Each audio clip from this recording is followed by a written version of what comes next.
do it cause I love it and I stuck with it.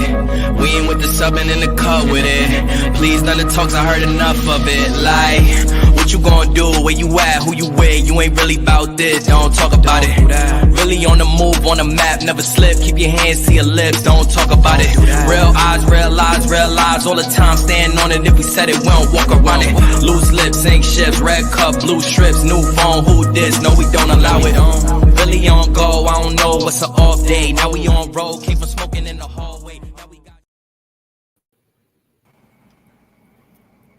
Hey everybody, thank y'all for tuning in on this wonderful Friday. God, I'm glad it's Friday. Oh, I'm so glad. So we are definitely here, ready to give y'all another awesome show. Please be patient with me. As you know, I sound a little rough today, which sounds better than what I sounded a couple of days ago, and probably a day before that, because I didn't have no voice at all. So, you know, when people bring their little sick ass kids to the daycare, need I say more? So, of course, we have our super awesome resident therapist, of course, in the house with us tonight. So Larneka is in the building. Hey, how y'all doing? Yes. So we are definitely excited about this topic because I don't think a lot of people really look at it in this light. So, of course, tonight's topic is relationship trauma. Like I said, I don't think a lot of people look as they have trauma from relationships. And don't get me wrong, relationships can be family, friends, somebody you're actually in a relationship with, boyfriend, girlfriend, whatever. So there's different things that can cause that trauma. And a lot of times people don't see it as trauma and then carry it over to other relationships. So we are definitely going to touch on this tonight. And go ahead and get this started. Hey, Hope. Awesome sauce. So, Larneka, what is relationship trauma? Basically, relationship trauma is something that occurred in a relationship that has affected you in a negative way. It affects how you interact with other people. It affects how you look at yourself. You know, a lot of times when we think about relationship trauma, we think about domestic violence. And relationship trauma can go way beyond any domestic violence situation. Actually, relationship trauma occurs with the very first relationship that you have in life, and that's with your parents or your parental figure. We want to go there yet? I just took a dive, but we want to ease into that, or which way you want to go? Yeah, let's get it, because I mean, that's true though. So let's get it. Okay, so I couldn't find my book, but there's a great book called Attached. And I was myself in a relationship that was not the best, and someone decided to, we pointing out everybody issues, so you need to look at this book. And it's like, okay, I see you now. I truly see me. But what happens as babies, as children, before we even know what's going on, depending on how our parents or parental figures, whoever's over us, how are they relating to us? Are our needs met? Are our emotional needs being met? Okay, so if you have a baby that cries, I know some families are like, stop picking that baby up, you're gonna spoil them. Child, y'all better pick that baby up. You might want to pick them up, but if the emotional needs were met, then the child develops a secure attachment, meaning, I'm good, you're here, my needs have been met. And so when they grow up, they're pretty much secure. They're not looking for someone else to attach to give them what they were looking for. Now, that's kind of broad. We're going to go in depth a little bit later. Then you have situations where the emotional response from the parents were negative. You have anxious attachment. where maybe the baby cried and it was one of those situations we just gonna let the baby cry because we don't want to spoil it, and the baby cry, and so the baby can grow up to be very anxious. Is the person going to leave me? Are they going to be there for me? Are they going to leave me? Are they going to be there for me? Okay. And then you have like the avoidant attachment, where because the person was not there, or maybe they were kind of there, kind of not there, um, they like, I don't care who here. I'm gonna push everybody away. I'm gonna self-sabotage. I'm gonna do all this. I'm gonna hurt you. You ain't gonna hurt me. I'm gonna end this before anybody even gets a chance to hurt me. And that's kind of broad way, a general way of explaining it. But that is the key factor to what typically happens for the remainder of our duration of time on this earth in dealing with relationships. Yeah. Well, I know. yeah. Hope said that's me. Okay. Yeah. And imagine, and I can say in that particular situation, I think I'm the best thing since sliced bread. I'm a good person. And that doesn't make you a bad person otherwise. People with these different attachment styles, that's just what happened to you growing up. That, at that stages of development is very, very important. How we treat our kids. That stuff is real. That affects who we are. Now, parents, like I said, the parents that want to spoil the babies, they might not have been tripping. They might have read something somewhere. I think they were saying, I don't want to misquote folks because I didn't read the books back then. But it was a popular parenting guide or something, I believe, that was out. That was like, don't do this, don't whip your children, don't pick them up all the time, don't do this, and that. And then a lot of people didn't like it because the person who wrote the book didn't even have children. But people subscribed to that and figured, okay, this is a way to parent my kid. And really, it wasn't helpful at all. It wasn't helpful at all. But then you could have some situations where you have absent parents, maybe some abuse was going on, maybe whatever they had going on in their own world, was projected onto their children, intentional, unintentional, who knows? And then that's a factor right there that affects who we are and how we show up in relationships. Okay. So, and like I said, trauma can occur from domestic violence, but it's not just domestic violence. So when we use the term, people think, well, ain't nobody hit me, but y'all ain't nobody hit me either. But you know what? I got some stuff. Got some stuff going on. Okay. So yeah. Definitely. And I like that you touched on abandonment issues, because a lot of people don't see that as trauma. Oh yeah. Typically, if we were abandoned, it's like it just, people talk about mommy issues, daddy issues. Yeah. On the surface, say it again. Yeah, Simone had typed that in there. She said a lot of people have mommy and daddy issues. Yeah. On the surface, you may be like, well, I don't give a damn about my daddy, he wasn't here. Or I don't care about my mama, she wasn't here. I'm good. Yeah.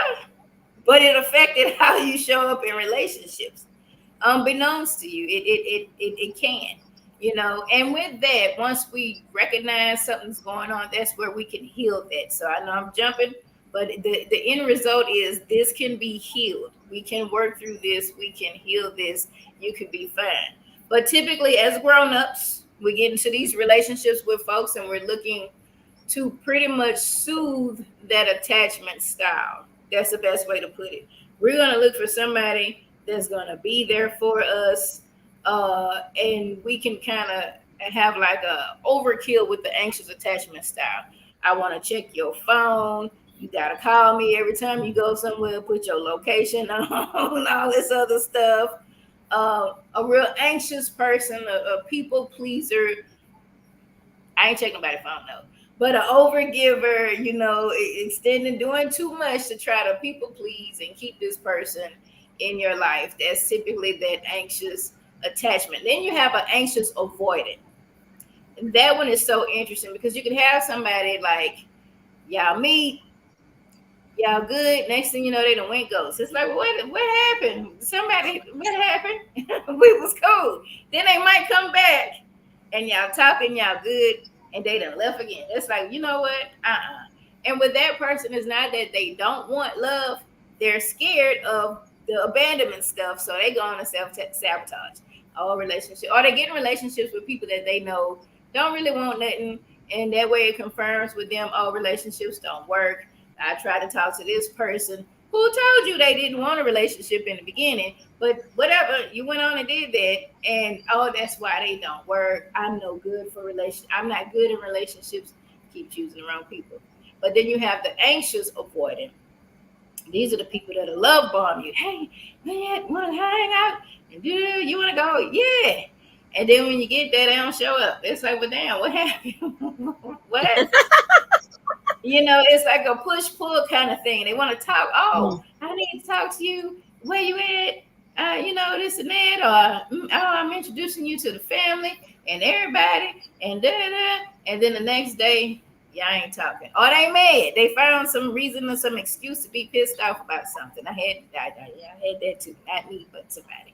It's like we get off the phone. I love you. I love you too.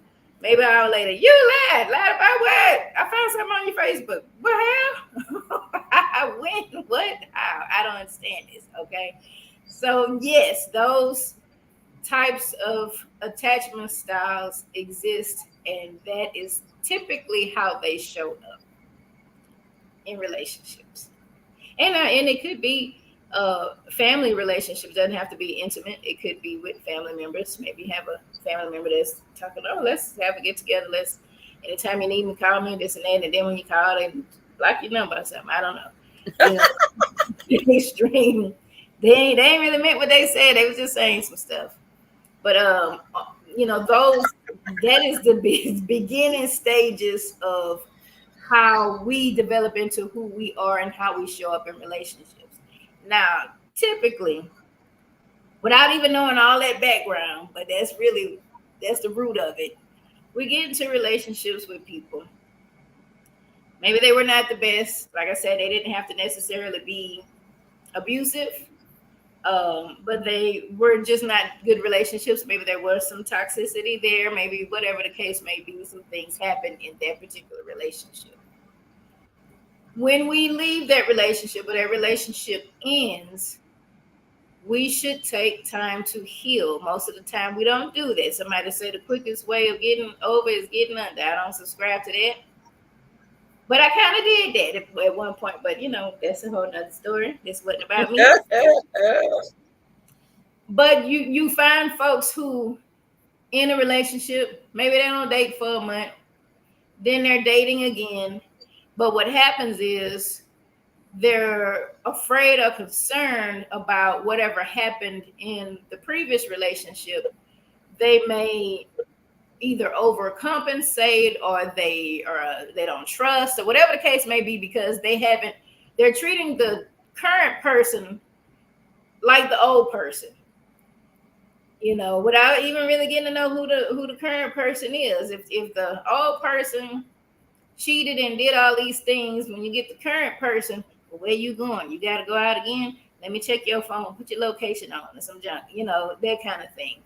Or if by chance, maybe the previous relationship, the complaint or the issue was you were not available. Maybe you're too available now with the next person, and you didn't get an opportunity to really know who they are, to know if that's what they wanted or not.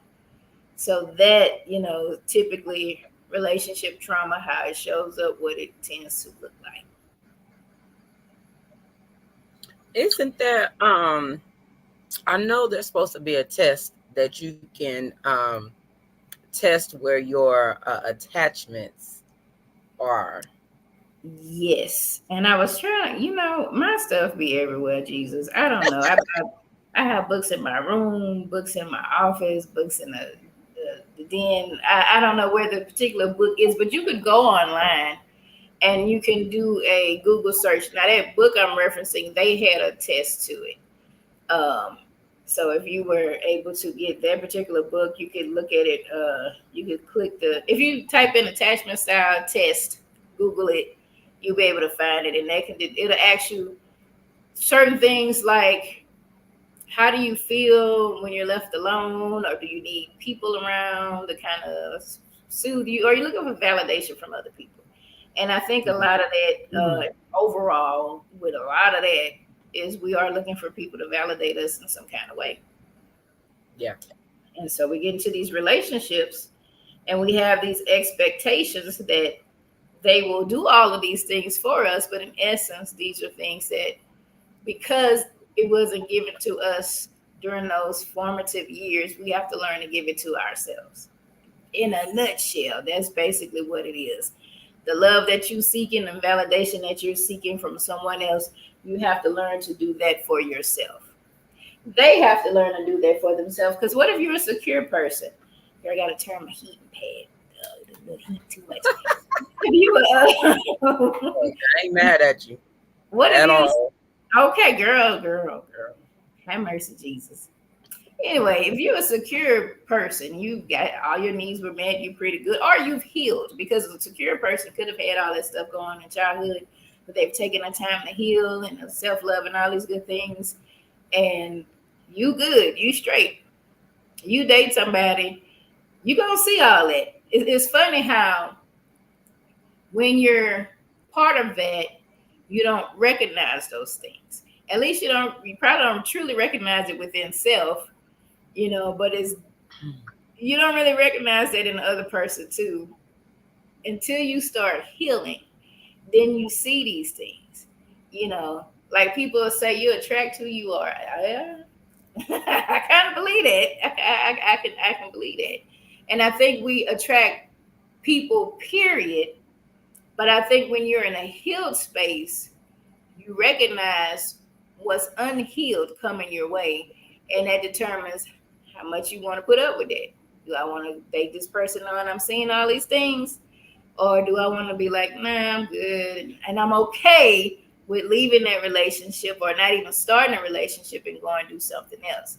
Because I'm not looking for validation from anybody. I'm validating myself, and I see this person clearly can't validate themselves. So what are they going to be able to do for me? And that's in love. That's not no hate. That's in love, and just keep it moving. But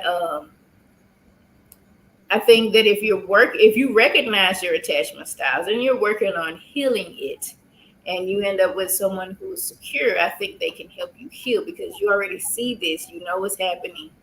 You're able to do those things. If you clueless, you're gonna try to mess that person up. Leave them alone. Keep on moving.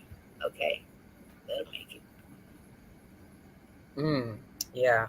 So with people, because most of us in our age, we didn't Girl, been in some relationships. ooh, I can write my own book.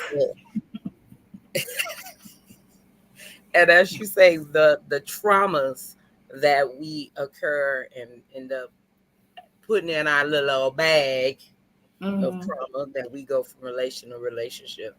How easy is that to form a trauma bond versus actually a real significant relationship? Ooh, I'm glad you said that, because you get used to a certain type of relationship, even if it's toxic. Two people can meet and be like, I don't want to be hurt again. Me either. A lot of the unhealed behaviors are so familiar, you just kind of, you blindsided by it. And so it tends to happen. But when the stuff starts showing up, like truly showing up, it's like, how did I get here? Why am I here? And you don't know what to do to get out of it, because it's familiar to you. People wonder why when the Prince Charming shows up, you want the one that, been on the corner doing some things. Prince Charming, like, I'm here with the white horse. That's what you said you wanted. They don't know how to deal with it. So they go on with what they know, which is the joker that's been messing with everybody and ain't got nothing going for them. And, I love you. What you mean? Love bombing, and ain't got shit to show for it. Okay. That part. So trauma bonding truly occurs. Yeah. And the sad part about it is that we don't really see it when we're in it, because if everything is familiar, that's with the That's that unhealed part. When those people come, you don't really see it, but when you're healed, you see that, and it's like, no, God bless you. Y'all gotta go, type of thing. Yeah. Yeah. I was like, ooh, You ooh. know, and a lot of times it's where, like if you are in a domestic violence situation, a lot of that stuff don't start off. It starts off with its degree of toxicity. It's just we're used to that, so it's not recognizable until the punches are thrown or any other type of emotional manipulation, and these things tend to show up. So a lot of people will say, "Oh, it started off good." They'll love bomb you, but it's some stuff, and it's red flags. There are red flags that do come with that in the beginning, but a lot of times we're so used to that, or we're looking for that validation, that we set it to the side. Like, well, I see this red flag, but I need somebody in my life. They love me. They last relationship didn't end well, but that I'm different. They've changed. They say this, that, and that, instead of taking the time that we need to. I'm preaching to myself, girl, because hey, I already know. And then that's not knocking anybody. I'm not, you're not bad people if these are things that you've experienced. It's just a lot of times we have experienced stuff from childhood. It was stuff that started out before we even said, I got a boyfriend, I got a girlfriend situation, that's been carried on. And these are the things that no one talks to us about. When you're a kid, you get the birds and the bees. I didn't get all that. Mama said, "Don't have no baby stuck in your ass." That was her thing. That was my birds. I ain't never heard that Don't get version. no I ain't babies. never heard it that way. If she Oh, watching, she would wow. be like, "You're telling all my damn business. Don't get no babies." That was all my bird and bee talk. Don't get no babies. But when it comes to dating, nobody, of course, our parents didn't know nothing about that either. They ain't nothing about relation unless your parent was a psychologist or something. Who knew? Who knew about all this stuff? To be able to tell you, okay, this is where you are when you're dating. These are things to look out for. You just, as women, the man got to have a good job, um, treat you nice. Pretty much it. He got income, and is he gonna treat you right? Is it?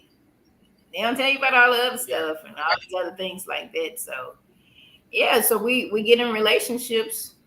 Um, who teaches us? There's nothing that we now with social media. We can see relationship goals. I want to be like this when they going on trips and they putting the rose petals in the bathtub and all this other junk.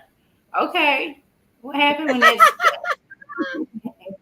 What y'all doing that's over with? Yeah. Tomorrow, y'all got to clean that up. Y'all all right? When once that's done, what's the rest of the relationship looking like? You know, Yeah. but now we can educate ourselves more and be more aware and become self-aware. I can point out. I was able to point out everybody else stuff. Oh, this one got this. Look at that. As a therapist. But then being self-aware, what am I bringing to the table too? That part. Definitely. Definitely. Um, because I know for me, um, I'm one that um I don't like to argue. That is Okay. just I believe to adults can have a civilized conversation. We can agree to disagree. Arguing just ain't my thing. When you start arguing, some people say I shut down. You can call it what you want to, but like I said, I don't argue. So when you get the rah, I just go quiet now. Just if we in person, I'm gonna just look at you like this. If we on the phone, I'm gonna just get quiet. And 9 out of 10, you start sounding like we watching Charlie Brown. Wah wah Mhm. wah wah wah wah wah wah Okay. to me, because I just don't. And I'm also that person to where if I know who I'm in a relationship with, And I know if I say something and it's finna lead to an argument, I'm gonna try and avoid the whole little section, so that we ain't even gotta go there. Cause yeah, if every little thing is an argument, no. And see, then I would ask myself, why am I even here if I can't even talk? Yeah, that part. I can't That even part. talk. And Yeah. I think that going back to childhood, going back to how people communicate, um, I know my family talks loud. They think we arguing, we just laugh. Especially if we get excited. And if somebody come in, why y'all fighting? No, we just talking. We're loud. So when I'm talking to someone and I get a bit passionate, I get loud. But I'm not fussing, but I'm loud. I'm not Yeah. upset, but I'm loud. And so I have to take into account that could trigger my partner. Yes. See, where we fall off on is my family's loud, so I'm loud. So you have to deal with it. That's what we fall off. Because I know it, I know this about me. If my partner says that I can't, they used to fight in my house, they do all this the hell, you too loud. Then I have to be conscious and respectful of my partner to be like, you know what, even though that's how I am, I can change that because I don't want to trigger my partner. Yeah. And so I would have to like take some deep breaths, go walk, be self-aware of my volume. Yeah. Like, oh, I got loud. Let me calm. And you can you should be able to. You should be able Yes. to. You know what? I did get loud. Let me go walk and respect. Because a lot of times with that too, I get a lot of couples in my practice. It never fails. You got one that want to talk about whatever the argument is now. You got other that says, I need time to go process, shut down maybe, and go. And they fight. The thing would be, person needs to process. Allow them to process. Because their thing is, if I talk now, we fighting. Give me that process moment. The person who Yes. wants to talk about it right now probably really need to calm down and look at what's happening. Because a lot of times you get mad, that brain shut off, and all you know is what your point of view was, and you missed everything the other person's saying, and may have even gotten it wrong. Or totally dismissed it. That part, because they already had something formulated in their brain, like, oh, they saying this. I know that's what they mean. They ain't even saying nothing like that. It wasn't even nothing about that. And so I think That part. that's where emotional maturity comes in.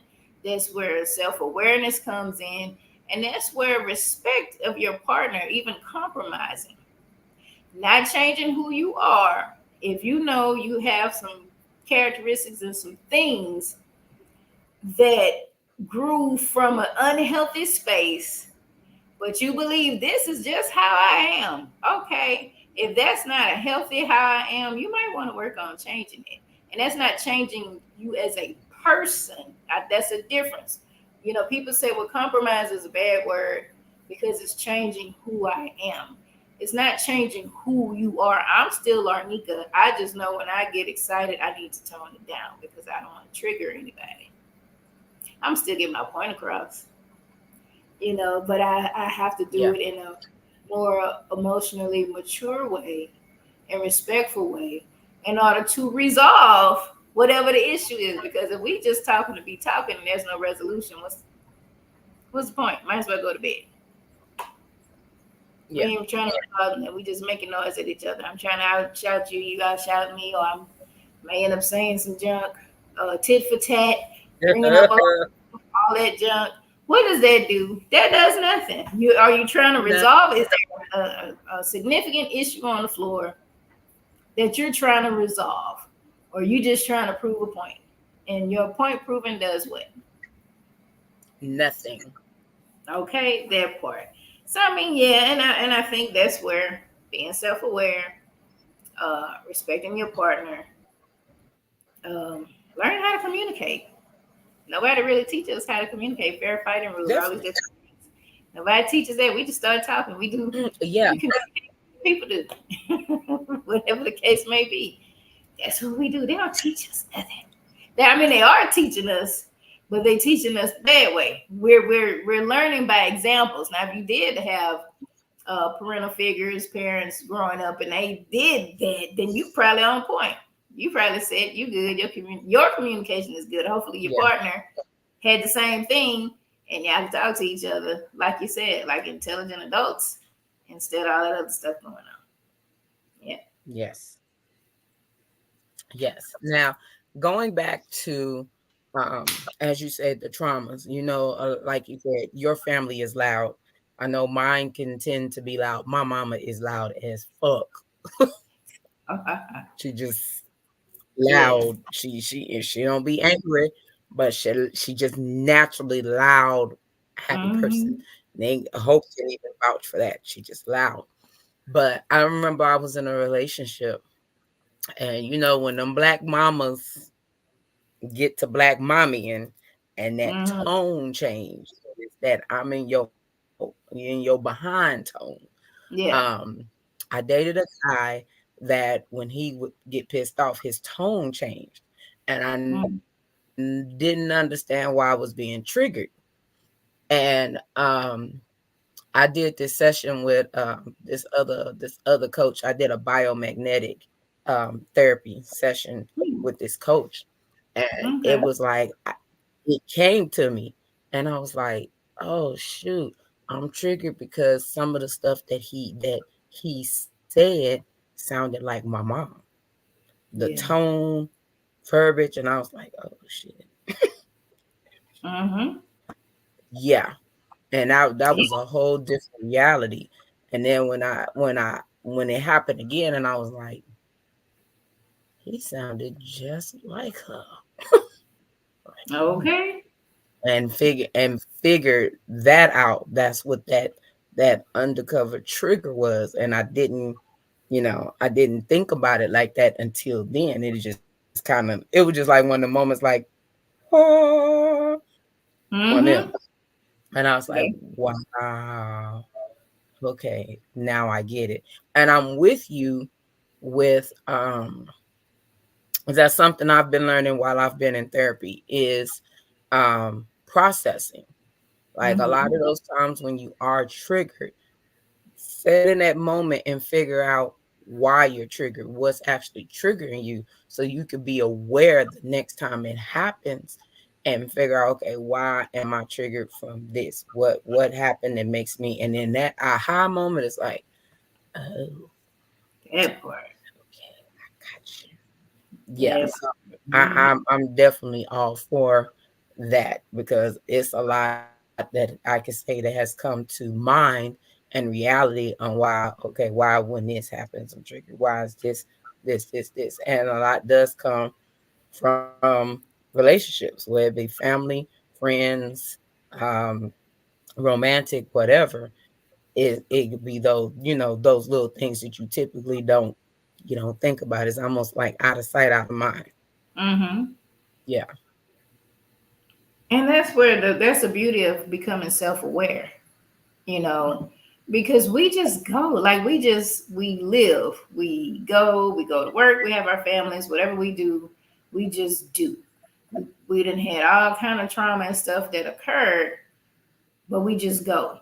And a lot of times the trauma may not, when people think trauma, they think abuse. Somebody was beating me. It might not Mhm. even be all of that.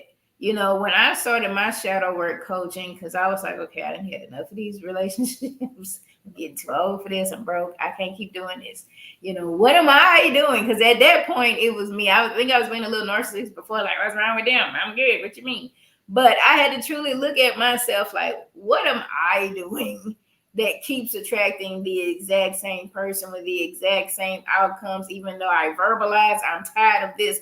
Why am I still accepting this stuff into my life? And so it came up one of our sessions. It was a group. It was group shadow work coaching. Shout out to Coach Shay. But they were talking about trauma, and I was like, well, I haven't had any trauma. What trauma? I had some sexual trauma as a kid. I don't know that's affecting anything. You're damn right it was. All of it. All of it was affecting, but if you're not crying behind it every night, those were my thoughts, even though I'm a whole therapist. I ain't crying behind it. Yeah, sometimes I have nightmares or whatever. Then, is it not? It ain't affecting me. I don't think about it, but it is subconsciously. All of that stuff is. I had to think about, just my parents. My parents were not abusive. My parents were black parents. And a lot of people might not get that. If you ain't had a black parent, y'all know what I'm talking about. But I had black parents, and so they were on me about everything. And not because they were being mean as a kid. You thought, oh, they just my parents mean. Y'all mamas let y'all go and do this. My mama say, hell no, I can't go. Kind of thing. But that was her way of being protective, overprotective. Her way of making sure my friends did some stuff. So she wanted to make certain I didn't get caught up in that. And nevertheless, it affected me. Them wanting the best out of me made me feel less than. I felt like I couldn't do anything right because they was always on me about something. I made a B, should have made an A. I made a 95, should have been 100, that kind of thing.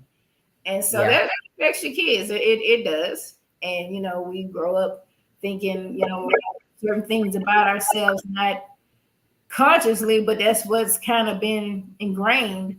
I can't do anything right. I need to find validation from other people or something like that, or whatever the case may be. So, we just go. If I didn't have the relationship stuff or didn't care about that, I could probably still be going with all that trauma, all that baggage, still attached. I love when they show those different memes of the woman holding all these bags. She didn't just pick that up at one time. Those bags accumulated.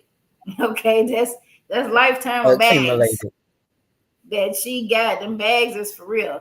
And so we just live without realizing why we like this type of person or have had these types of relationships, or why does these things make us feel this way? I can't tolerate this type of stuff in relationships. Why? What does that do? What does that say?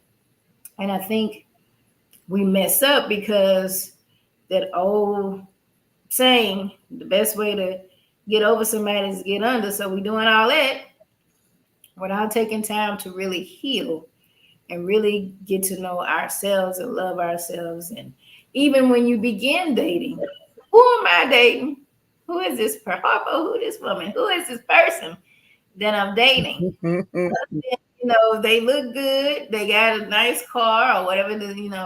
What the women want. Don't take me to the Cheesecake Factory and don't give me $30. They doing all these other things. You might miss. It might be something else going on, and they done gave you a good restaurant and maybe $100 for lunch, and you done miss all the other trauma they dealing with because they met those superficial things right there. So you gotta take time to get to know people. You gotta really take time to get to know yourself and what you want and desire in relationships.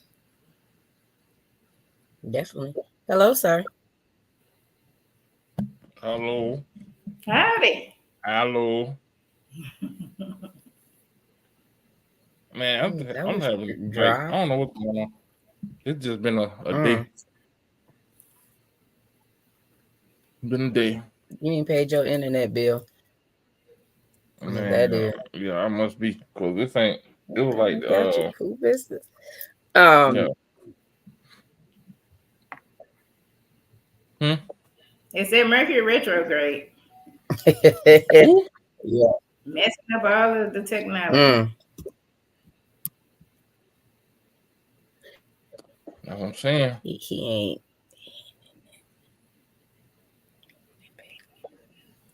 Yeah, he ain't on that page with us. Oh, okay. Yeah, I don't know what y'all talking about. I said he ain't. Oh, okay. Yeah, it's okay. Okay. That's all right. Continue. Yeah, but so this is something. This is something that I think even in relationships, like you said, when you actually start going through the healing process and you clearing out your shit, and you start to, and a person that has low self-esteem, and as they start to heal and that self-esteem changes, the person they're in a relationship they don't no longer want because they dated that person off of that space of where they were at. Yes, that could very well happen because, you know, if I'm hungry, I might eat anything. Okay. And if I'm able to provide for myself, that, you know, stuff I ate, I probably want something different. My taste buds are different. That's a decent way of putting it. When we get in relationships because people are just available or we think this is somebody, that might not even be what you want, because if you're not self-aware or even know what you want, it's like you just there. You know, somebody asked me, we were talking, and they were saying, like, is there anybody you dated now that you're healed? Because I've been going through my healing journey since December of 2020. And so now that I'm in a more healed space, would I go back to any of those relationships? And I was like, no, really and truly thinking about it, I'm a whole different person now. But even at that time, there was nothing that we even had in common. I think I dated because they were there and they were interested in me, and I needed that validation. And I'm sorry if y'all listening, I apologize. We had fun together. But I think I think I dated because I wanted somebody to complete me. You know, I wanted to feel whole. I wanted to feel worthy. I wanted to feel all these things. And so if somebody was interested, it was like, yeah, okay. Yeah, I'm in love. Let's get married. You know, kind of thing. Sad truth. But hey, I own up to my stuff. And, you know, yeah, but as a person, I'm learning more and more about myself, who I am and what it is that I desire in a relationship. We tend to think of what we don't want because of what we experienced before. I don't want nobody to do this. I don't want nobody to do that. I don't want nobody to do that. Okay, so you got to do all the stuff you don't want. What do you want? You know, you're going to be there for me emotionally? Are you going to support my workaholicism? you know, my project, doing the community, my outreach, the fact that once a month on a Friday, I'm gonna be on a podcast, so I can't go out. You're gonna be able to, you know, that part. And what is it that I'm willing to accept in a partner? You know, do I want someone that has the same kind of passion for people and do this? You know, I used to date the opposite. They wasn't trying to do none of this. They might have talked about it. They wasn't doing it. And it was, why you gotta always do that? Let's go out. 3:00 in the morning. That's not me. I like to be in bed by midnight. It's truly not me.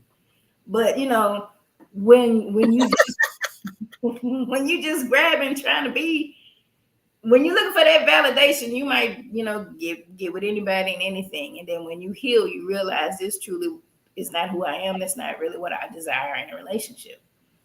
You know, I remember I dated some folks. 3:00 in the morning, I'm up, they drinking. I'm probably like, damn, you ain't ready to go yet. That's not me.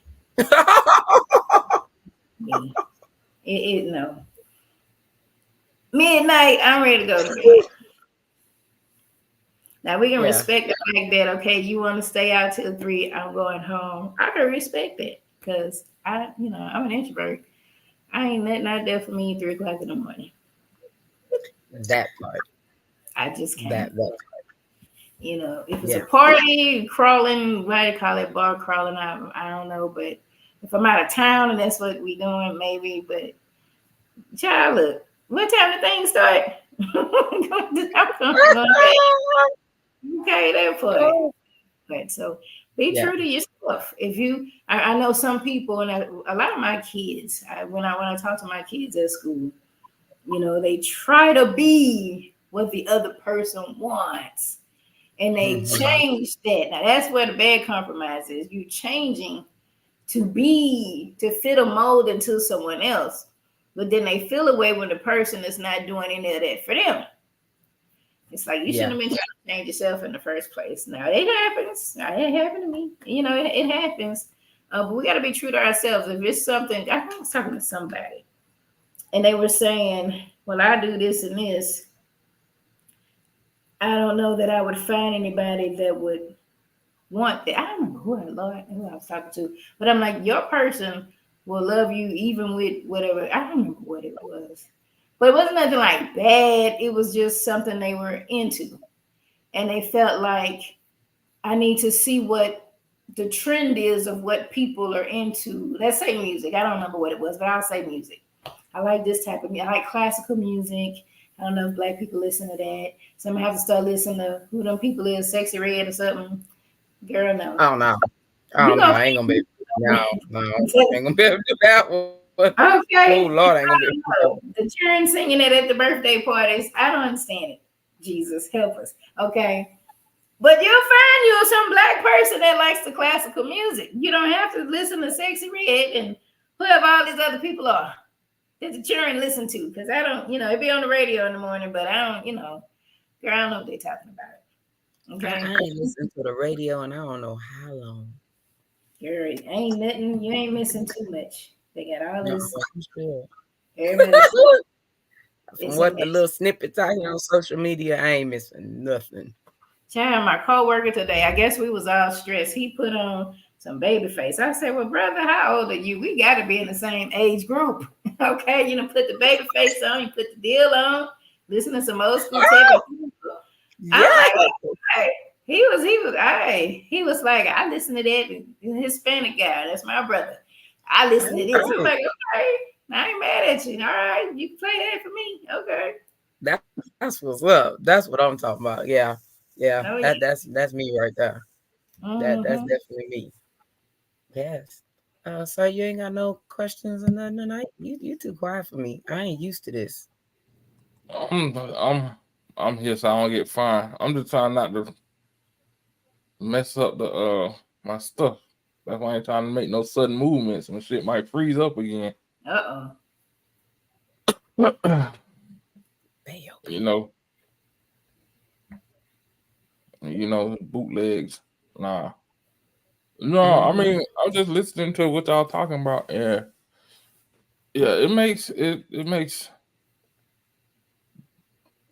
society has made it where folks want to be folks have gotten selfish when it comes to what they want more so than the way it used to be. And I don't see a lot of, what's the word what I'm trying to say? Like, so because relationships have evolved into what can you do for me, or what can I get from you, versus how can we both grow. And like you said earlier about, I used to hear that all the time, the best way to get over somebody is to get up under somebody. And it's crazy because now it's getting to the point where I'm hearing it more so from women than it was than men. And I'm just like, that's why things are so tainted now, because it gets to a point after you do that so many times, you don't know who to trust. Like, you don't, every time you get a break up with somebody, you fucking somebody else. So what's the point? What are you really trying to do? Like, are you really trying to be in a relationship, or you just want some different sex from somebody and just using a relationship as an excuse? Yeah. And the comment about changing for somebody is, change is good. Change is good if it's positive, if it's a positive change. Now, if you're trying to morph into something that is not positive, which is not you per se, of changing away from something that's going to help you go to the next level, then that's when it becomes an issue. But if your significant other sees potential in you, then why not? Like, try to, okay, let me see what they talking about. Let me try this. Now, if they saying, okay, I want you to have blonde hair and blue eyes, Girl, boo, you might as well go and find you that white lady. yeah, that's what I'm saying. You might want to go ahead and exit stage right. Yeah. Yes. That was some deep stuff right there. I ain't mad at you. That was deep. That was deep. Chances are that chick that's looking for sex from different people, she probably have an avoidant attachment style. She probably really wants to love, but sabotaging it and finding her way to not get hurt. Let me just do what I want to do. No, well, that was just a makeup situation, but I know somebody that's like that. That's like they self-sabotage regardless of what it is. Like they can be stellar at something and they'll just feel like they're lucky. And Yeah. or what's the word? What's the word they always I know a couple people you say this. They just waiting for the shit to hit the fan. Yeah. Yeah. I'm like, damn. So And you just looking for the bad shit to happen. that's unresolved trauma. Yeah. Oh yeah. I That's know. unhealed trauma. That's an unhealed trauma response. And people don't realize it. I don't even think they look at that. And that's but I know people that know it's trauma and know and still won't try to fix it. And they get mad at me because I tell them, I was like, you like the drama because of the attention it gets you. That part. I was like, see, that's why you like that. You like the drama because somebody always trying to like, oh, it's okay. You getting attention. Like, but that's, to me, that's craziness. Yeah. Or the ones that like, will be like, oh, that's what's like beneath betrayal. Oh, I love me some Miss Jenkins. I love Miss Jenkins. But don't get too close because the breath smell like ass. And you like, what? Like, what? Wait a minute. How did that happen? And it's just like they want that attachment, but they self-sabotage. Yeah, pretty much. You know, you have a lot of people that's just existing, just living, and part of their I don't say it's part of their existence is the trauma. Like if you get attention because you're crying about something and people are giving you solutions, people are trying to help you or trying to point you, because people don't know, on average, you don't know where to go get the help or even how to start the healing journey. But if people are showing you and trying to direct you and you just want to, I like we say, pole mouth about it, then that's all you want. And some people's identity is the hurt, the trauma. I've been betrayed. That's who I am. I've been whatever. That's who I am. And they may fear, if I heal that, then who am I? You got a whole bunch of stuff you can discover about you, or even you can create the life that you desire. You don't have to just whatever. But some people, that's all they know. That's when we were talking about trauma bonding. Some people just know all the red flags. I don't like them, but that's what I'm used to. So when Prince Charming show up on the white horse, we running. You know, oh hell, let me go. Let me go find this red flag person, because that's what I know, and I'm used to that red flag. That's what I want, but I'm not ready for it, or I'm not worthy, or it's something behind it. That part. Well, then you don't want it. They don't think they worthy to have it. And then you get that Prince Charming, you done messed poor Prince Charming up, he gotta go to therapy. Because he done messed him up with you trying to prove I am good. What you mean? You don't have to do whatever. You say you want all this. You got Prince Charming second guessing himself. Okay, poor Prince Charming. We gonna set up a GoFundMe so the Prince Charming can get some therapy. But that's a point though, because I am a firm believer that 90% of men are all good when they're 90% of men growing up are good. It's one incident or one relationship that turned them bad. That's possible. Yeah. I'm sorry. It's the same thing with women. It's like 90% of them are good. It's just that one that fucks them up, and then the next thing you know, everybody leaving bodies and don't nobody trust each other.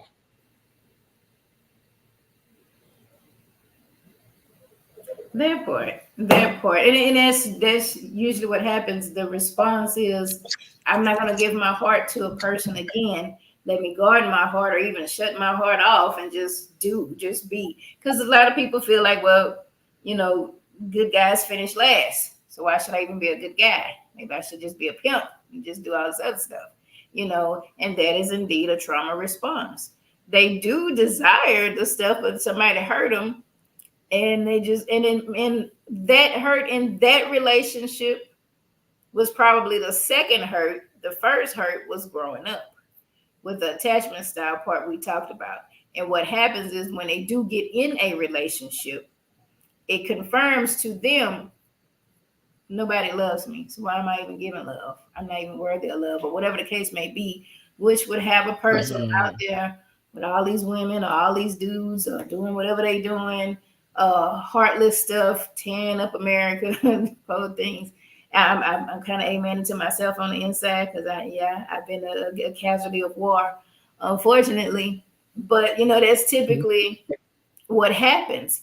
And a lot of times people don't, I don't know, people sit and think like that, or that's just kind of a response that's developed like a protective shield. I'm not going to let anybody get too close.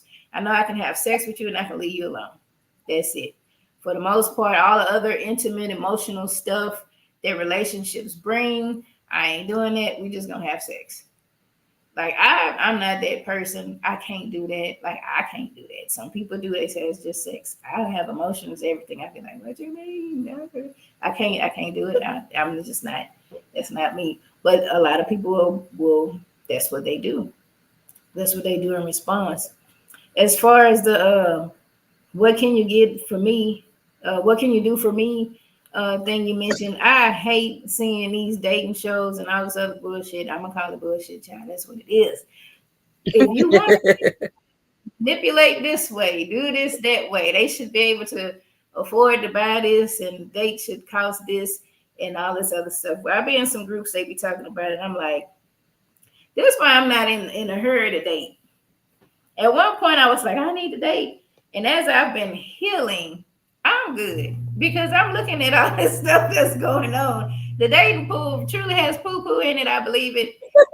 And I don't want no parts of that at this time. I don't want to mess with none of that at this time, you know, until I could meet somebody and we truly start getting to know each other. And you know, I don't think it has shit in it. I think it's like you were saying earlier, it's a whole bunch of misguided people trying to heal.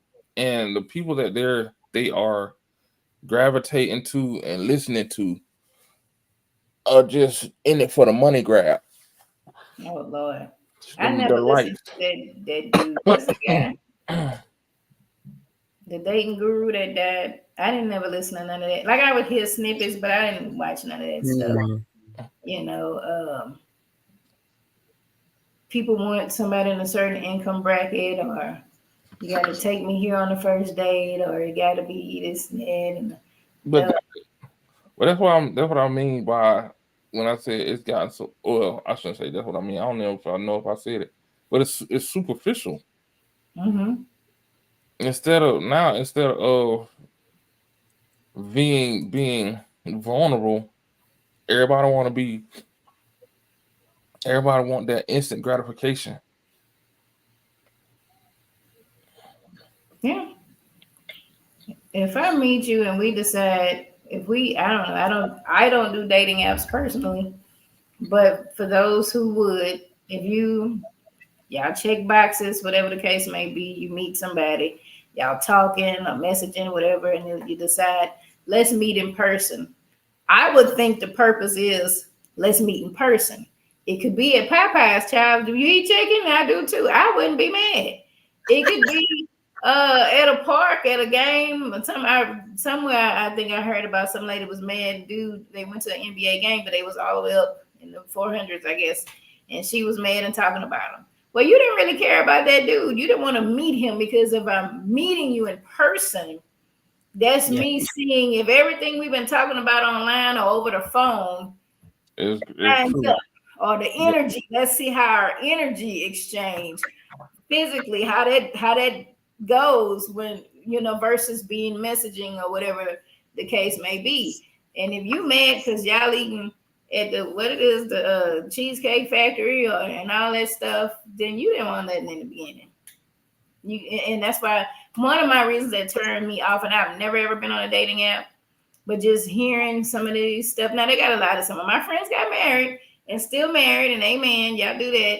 But to me, it's like I want to meet you naturally and get to know you, not because you checked off this box on the thing and whatever else, so we match. Okay, you could be lying. Hell, I might be lying. I'm Oh, five. yeah, it's easy. I'm 5'9". Check boxes. You know what I'm saying? I'd rather do it naturally and get to know a person and meet somebody somewhere. That means you got to go out about, meet people. You know, by chance you may meet somebody. Somebody may introduce you to somebody. Whatever the case, I'd rather that. I'm meeting you. You are attractive. Let's talk. Do we have anything in common? Maybe we don't. Okay, and that's fine. Just a natural sense of getting to know somebody, discovering things about them, taking time to do that. We don't take time in relationships to get to know people. We get that app. Yep, we got these things in common because we matched. Just like that girl. What'd she say? Who the fuck did I marry? That man was crazy. Now he checked off all the boxes on her thing. I don't know what boxes he was checking. Girl, he was lying. The lie box, okay? That one. And for all practical purposes, according to what he checked off on, he was legit. And she went out with him, and then he showed her Prince Charming, and then that was it. That was hell after that. That's just like the little girl who went out on a date. I want to say 19-year-old, and that dude cut her up. 19-year-old. Oh Lord, what? Yeah. Threw her body parts around the park. What? That was in San Antonio? That was in Wisconsin, I think. Oh, yeah, Jesus. but it happened last weekend. Oh my God. And everything, like they see the steps on the camera from the meeting up at the first spot to the meeting up at the actual date spot. And for whatever reason, she decided to go home with dude. And she went up and people, family friends sent for a welfare check, and she wasn't at home. And people, so the next thing you know, somebody found a whole leg at a park. Wow. And yeah, and that is scary. I'll be in my house the rest of my days. Because you don't know who or what you may come across. Did they meet on the app, or how did they meet? I think they did. And maybe I am knocking it. I'm saying I'm not knocking it. I want to meet somebody naturally. Now, who's to say you won't naturally meet somebody that's doing it? I don't know. But I would think something, if I met you in person already, something may not seem right. And I'm not victim blaming at all. You know, that's unfortunate that happened. It's like, to me, if you have somebody that says this is a person, this person checks everything that should be okay, and that's what you go with, you know, not to say they're going to do that, God, but anything could happen. You don't know. That's why, my opinion, I'd rather naturally meet you. Not to say that they can't do that when you naturally meet them. True. But I would want to take more time to get to know the person, get to see them, feel their energy, see what's what. You know, if you're in my circle of being, somebody might know you. Yeah. You know, somebody might know somebody that knows somebody that would know that person. If you're in places that I may go, you know, who knows though? But anything's possible, and it's unfortunate that happened. Anything's possible. You know. Yeah, definitely. Yeah, I was like, wow. But I mean, sadly, it's becoming the new norm with We black have women a like going on, yeah, going on dates and they not making it home after the date. Mhm. you got a lot of unhealed people. You got a lot of unhealed people, and you got a lot of people who are mentally disturbed. I might have attachment styles where I want to know where you are because I feel like you might cheat, but somebody might take it to the extreme to where I want to know where you are. I've made up a story in my head. You are cheating, and I'm going to kill you.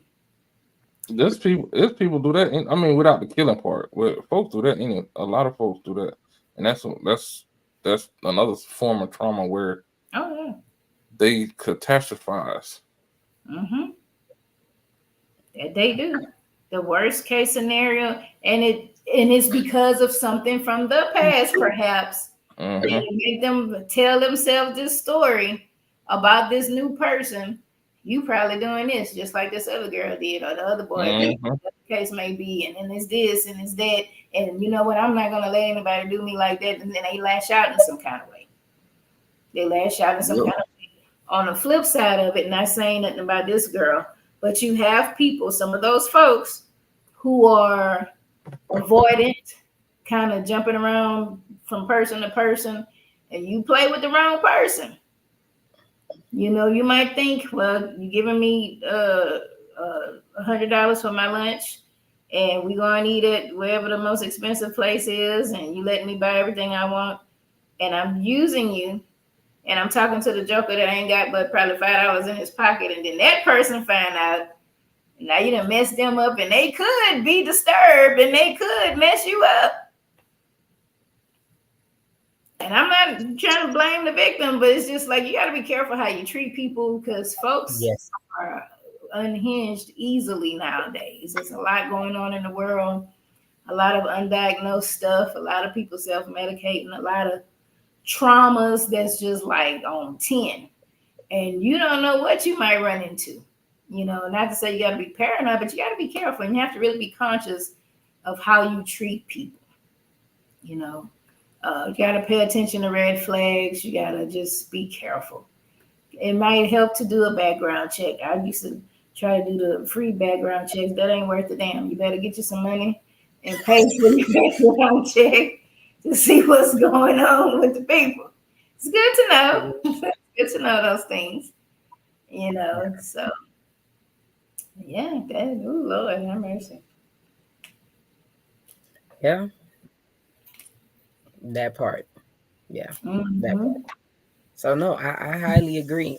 You never know what somebody is dealing with, just even day to day. So, some people could be like, they say pressure burst pipes.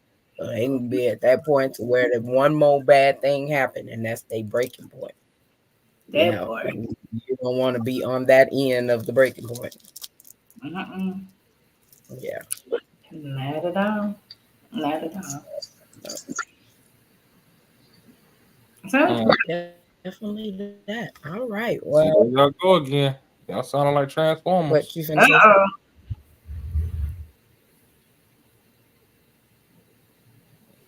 You ain't paid your internet bill. It must be about to rain. Let me check. I know it's been cloudy. It rained what yesterday over here. Mm-mm. I'm telling you what that is. You ain't paid your internet bill. All Uh, right. Y'all have anything else y'all want to say or thank you for tonight? I was about to say, though. I mean, granted, yeah, we talked about a lot of shit. A lot of bad shit about dating and stuff. But dating is fun. It's human nature to want to be with somebody. We're creatures that crave um companionship. That's the word. Yeah. So don't be afraid to, but just be careful. Definitely. Make sure you got your make sure you got your shit together too before you try to be with somebody else. Cause two fucked up people end up with a fucked up situation. mm-hmm. But I got a question though. Never mind. Nah, it's gonna go down another rabbit hole. Yeah, I'll save it for another show. Okay. Okay. I think Alrighty. I that know we both dating. got that look like. Okay, I wonder what it is. Okay. But like you said, nothing's wrong with dating. Excuse me. I just think that yeah, you should be healed.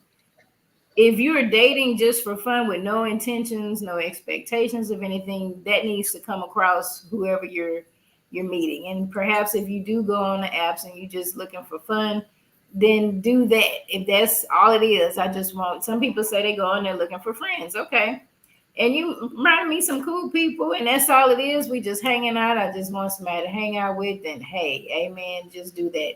If you're voting, somebody vote. If you're dating with intentions, I don't know, child, is it voting time coming? If you're dating with intentions, then you need to know what you want. You should be healed before you even start. And you need to take your time when you meet someone to see where they are. If they don't go, I met you, let's go, let's date, then you need to go on back up and go the other way. Yeah. Because what's happening with that's showing you that something's going on there with them. They're rushing. They want to rush into something. Because they're afraid what you're gonna see. You're gonna see the true them. Something and take your time. But if you're just hanging out, I mean, nothing wrong with hanging out, and it's known, because a lot of times I'm just hanging out and you meet somebody, I want to get married.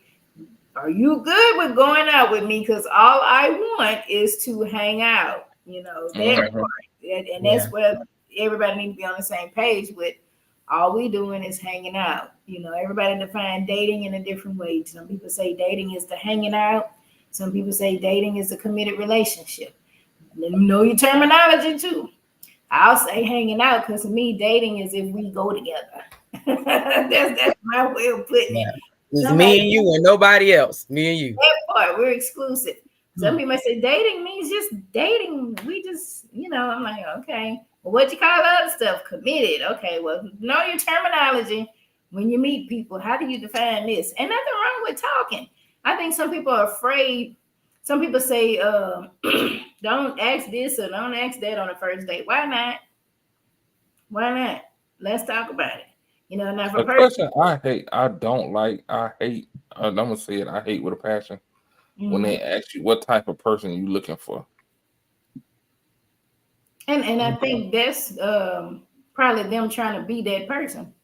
Or seeing if they fit that. I think once you get to know a person, that you'll know. Discover, each of you will discover if this is the type of person you are looking to actually have something with, or if this is just, you cool, I like hanging out kind of thing. Let's just hang out here and there, whatever the case may be. But I know it's been said, if a person talking about their ex on the first date, don't talk about your past relationship. Now that would show some unhealed stuff. If you still stuck on how you was hurt in the past relationship or some stuff like that, that would be a thing. But I would rather you talk about it, so I know that's what's happening, than you're not saying nothing, and then maybe date number 3 you crying. Hey, shit, date number 1 they crying. That part. Be you. Show up at the date as who you are. And if a person want to deal with that, they're gonna deal with it. And if they not, they not. I was talking with somebody, and we were talking about when you first start dating, how the representative shows up. That after a while, it's like, what happened to this person that I met? Yep.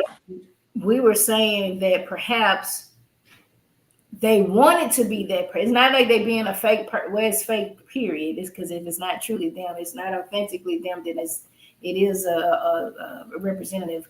But perhaps because they have not put in the work and the time and the effort to heal, they may want to be the person that shows up. but in essence, they're truly not them because they have not put in the work, the effort, and the intention to heal. So you might get, I mean, that's false representation, period. You might have a person that's intentionally being false because they're trying to pull the wool over your eye. But then you could have a person that's trying to be what they desire to be, but that ain't them because they haven't put in the work or the effort to be able to be that person. Right. Same, same thing. But that's where time comes in with dating, getting to know somebody, being friends with somebody, hanging out, seeing how they show up in seasons. Life gonna be life, and period. Especially nowadays, child, anything can happen. How do they handle stress? How do they handle grief? How they handle all these different things? Because if this is the person, or this could potentially be the person that you would want to spend the rest of your life with, how they showing up? Forever, ever, forever, ever. Child. Okay, could be what what happens when something happens and money is funny and change is strange. Man, that's when you gonna find out who you with. Who you with? How they gonna show Yeah. up? What they doing? Do they not care? They got all kind of stuff that- going on, But that's not just who you dating. That's just in general. That's life. When you on top, everybody your friend. When you get rock bottom, you don't know who your true friends are. Oh yeah. Family too. Matter of fact, I just had that conversation with my son. Mhm. Dad, why? When I was working, everybody want to hang out. Now, I said, because you ain't got no money. Yeah, especially if you been around, so you bought some drinks or something. Mm-hmm. They like that, but when they gotta buy the drink, they don't want it. And that's who your real friends are. Mm-hmm. If I'm your friend and I know you don't have a job and we hanging out, and you've been the person who's bought rounds or whatever, I'm gonna make sure you're good. All right, you know what? Come on, let's go. I got you. Yeah. I You got had me last time. Mm-hmm. Yeah, but even with that, if that's how your friends gonna do, is that really your friends, or is that people you really need to have in your life, in your circle? You can figure out how to deal with them if they have to do that. When they won't kick you when you're down. Mm-hmm. Is that what you truly need? So Hell no. Hell no. No. That part. yeah. All right. Well, we running up on almost an hour and a half mark. Sir, you want to do your outro? I just did my outro. Okay. I had a feeling you was gonna say that. Yeah. I mean, I could go. I could keep going now, but nah, just listen. We need to get back to the old school. Get back to court. Stop going through these social media dates and letting society tell you, dictate what you want in a relationship. Man, fuck that. You know what you want, and if you don't, take the time out to figure it out. That part. Mm-hmm. Definitely. All right, Larneka, your outro. All right. Well, I will just say basically, look at the attachment. Read from where I started off.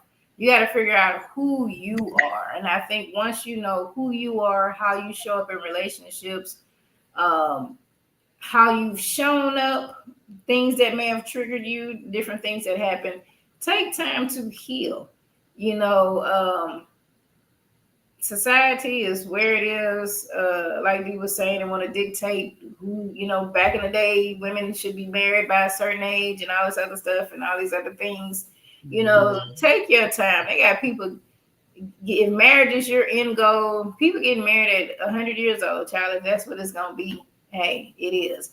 I'd rather wait till I'm 100 to get married, to be happily married, even if it's not for long, versus being in a marriage of hell. Being in a situation that's toxic and everything. But, learn who you are, what you like, what you desire in a relationship. There is someone out there that desires the same thing. You don't have to try to fit a mold or worry about this and that.